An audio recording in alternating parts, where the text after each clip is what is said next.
Hi again, Molly here from Wild Olive, and today I'm going to show you how to cross stitch a little faster with the sewing method.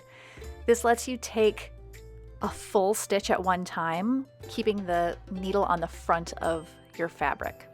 So when I'm doing this, I usually don't work in a hoop, which might seem unusual, but I roll the extra fabric and I hold that roll with my hand. And stiffer cross-stitch fabric makes this a little bit easier.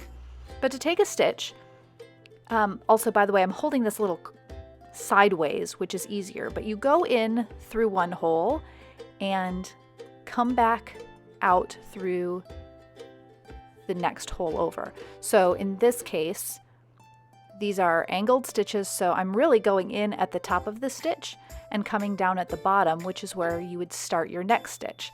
Again, you go in the top and out right in the stitch below it. It's just turned sideways because it's a lot easier to work this way. So by doing this, you can see where you're working a little bit easier instead of having to poke from the bottom to try and find the right place. Like sometimes you might still have to poke around a little bit with it, but this goes a lot faster. So you're going in one and coming out the bottom. You want to make sure you don't catch your working thread while you're doing this, but it's like cutting your stitching time in half.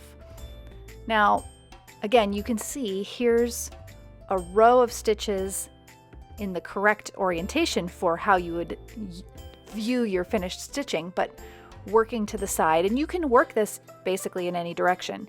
Now, let's return back the other direction now. So you're crossing over, and same process though, go in through the top and out through the bottom of the row to complete all of these little cross stitches.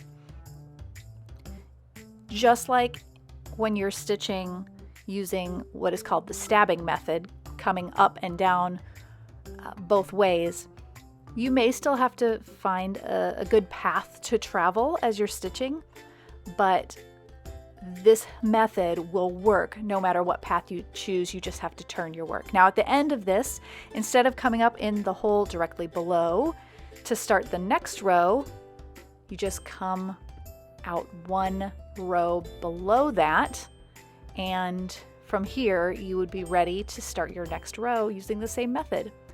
I hope you find this helpful.